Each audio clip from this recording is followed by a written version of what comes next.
In my mother tongue Bangla, GOLPO is a curious word.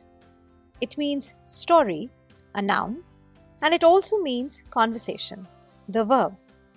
I have grown up to the wonderful sound of GOLPO, stories and conversations that have shaped me to be the storyteller that I am today.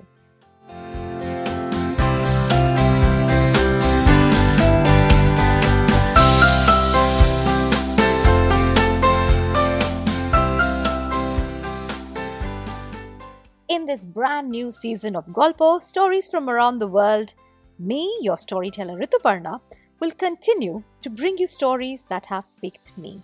Yes, stories pick me. They really ask me to tell them. They poke, punch, provoke, and push me to tell them. But before they do all of that, they speak to me, lighting up my mind and my heart in ways that only a very special story can do. And in this podcast, I bring to you some of those special stories. These are just some of my stories, handpicked and tucked in my story bag so I can tell them to you when the time is right. Are these stories for children or adults? Well, they are for anyone who has a heart beating for stories. And I really hope that this podcast helps you discover that inside you. Play this on your way to work, to put your child to sleep, to create a moment together as a family, to share an idea with your team, find a dose of inspiration, creativity, or a fresh perspective perhaps. Let these stories be your companion when you want some quality time with yourself. Like I said, you will hear a story today, and I hope it stays with you and lights up your heart and mind like the way these stories do for me.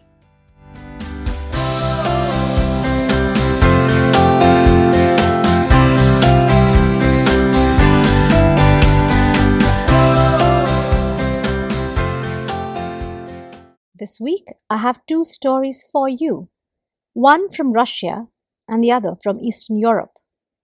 Both my stories have two goats each and a bridge. Let's begin with the Russian one. Picture two large mountains, and between them a narrow bridge. Not very strong, but sufficient, just enough for a single-way carriage. On each mountain there lived a goat. On some days, the goat on the western mountain would cross the bridge to graze the eastern mountain.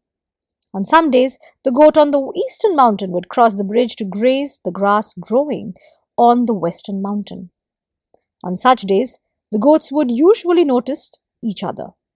They made sure that they grazed their own corners without disturbing the other goat. They didn't make an attempt to become friends. They were definitely not enemies. So let's say they learned to live without any consequences. There was no altercation, no conversation, no sharing of life and its stories over a munch of grass. However, there came a day when both the goats decided to cross the bridge at the same time. Each of them was suddenly overcome by this sudden urge to graze on the other side. They started off on their side of the bridge almost together.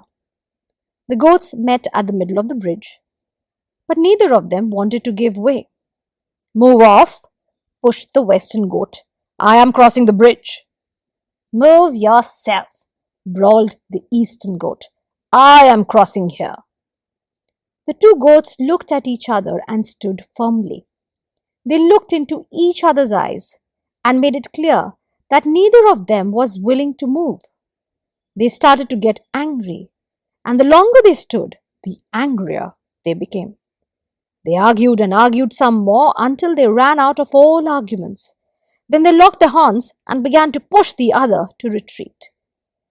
So well matched were they that they succeeded in pushing each other off the bridge. Broken, bruised, and furious, both the goats limped back home, saying, "What a stubborn goat!" Now let's travel to the sloping mountains of Eastern Europe, where there lived two goats on either side of the mountains, brought together by a slender single carriageway bridge. Now these goats were acquaintances. They knew where the other lived. They nodded at each other when they met and silently let the other graze on their mountainside without fuss or worry. So even though they didn't munch together, They could be considered peaceful neighbors. However, there came a day when the two decided to cross the bridge at the same time. The two started together at the end of their bridge and reached the middle at the same time. "Looks like we have a problem here," said the eastern goat. "Yes, looks like we do," replied the western goat. "I don't want to back up because I'm in a hurry at the moment," said the eastern goat. "Neither do I," added the western goat. "There seems to be a storm coming and we both need to get off this bridge as soon as possible." The two goats looked up at the sky and then at each other. "The bridge is narrow. Let's be careful," suggested the eastern goat. "Let us try crossing without falling off," the western goat added a word of caution. "Let's try," they agreed in unison. And so they did, one step at a time, carefully shifting the balance and their weight on the slender single carriageway bridge. The two goats passed one another and crossed over to their either sides. As they got off the bridge, they turned to look at the goat on the other side. "What a cooperative fellow he is," they said to themselves.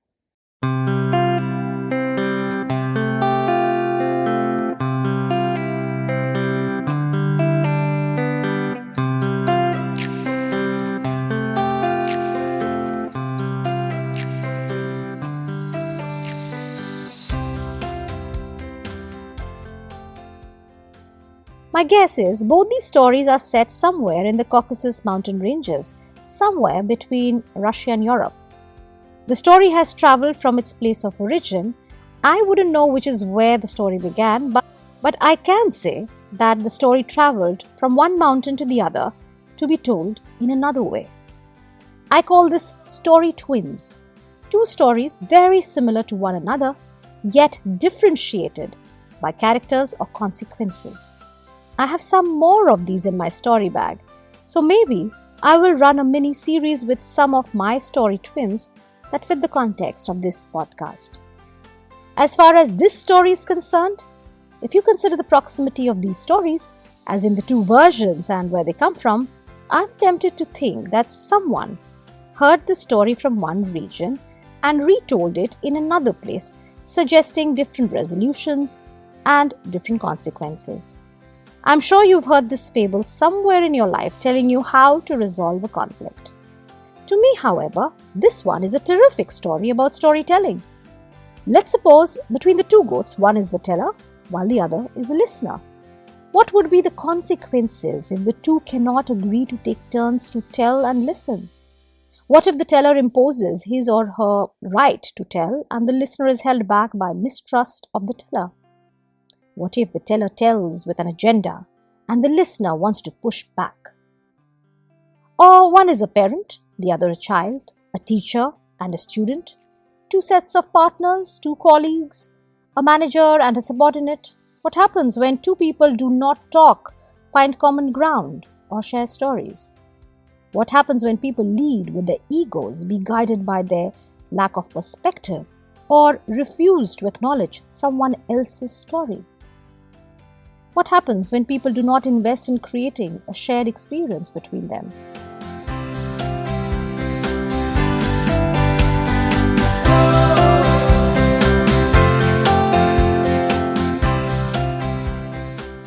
Earlier this week, I was working with an organization exploring the role of storytelling in one-on-one reviews.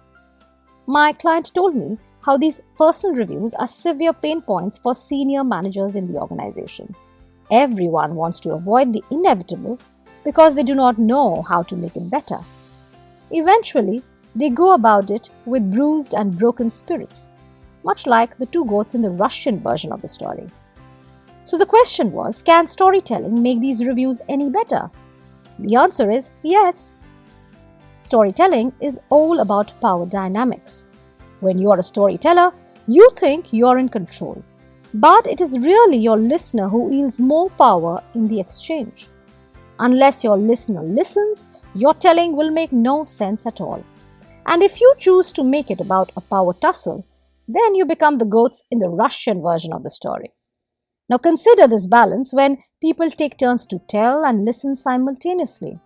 when you share the power and balance with each other in exchange, you become the goats who cross the bridge peacefully. In every training, I slot a one-on-one story bridge activity. It's a simple exercise where people are paired and they take turns in being the listener and the teller in a short span of 8 to 10 minutes. It is the most intimate form of storytelling. Having one person listen to you is both comforting as it is challenging. It is comforting because you can create a safe space, a private moment, where you can be your most authentic self. It is intimidating because you still have to rely on the other person being equally honest with you. Participants are given a common story trajectory, so they ideally get to share similar stories following a route map or touching milestones that I set for them. I build that common ground for them, so it's easier to start. Now it is up to them to use their stories to build authentic connections. While participants tell their stories and practice the art of storytelling, they simultaneously observe the science behind it. Each participant is directed to stay in the moment and focus on themselves as storyteller and as listener, documenting the tiniest of things that are running through their mind, heart, and body. They learn to understand their own storyteller's brain and acknowledge how do they respond when they find a willing listener vis-a-vis a disconnected, disinterested listener. As a result, what impact does this have on them, their story, their telling, and the purpose behind telling stories in the first place? In my activity, I make my participants simulate the experience of being the two goats who meet at the middle of a bridge. How they choose to cross it is a choice they have to make. I suggest they make it the story bridge and find a way to use it when they need to work together. I suggested this activity to my client, and they are likely to use the story bridge technique in their next internal review.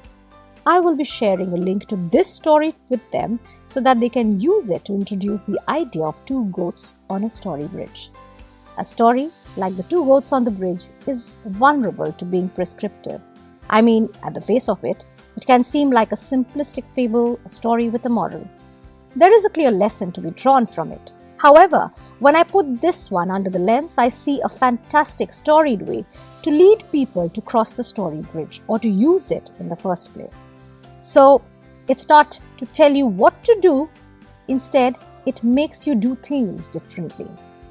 Or it suggests an alternate view to doing something that you do every day. Definitely more action-oriented than a story with a moral. What do you think?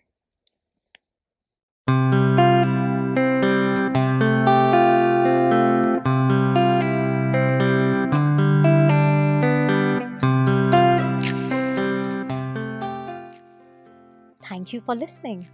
GOLPO Stories from Around the World is a podcast of stories that spark conversations.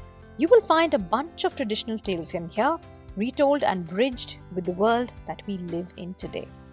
A story grows only when it is told, so go ahead and share these stories in the classroom, in the boardroom, or in your living room. And come back to me and tell me, what did everyone say? If you like my stories and want to support this podcast, then you may want to gift a story, a little contribution to make storytelling sustainable for you, me, and others.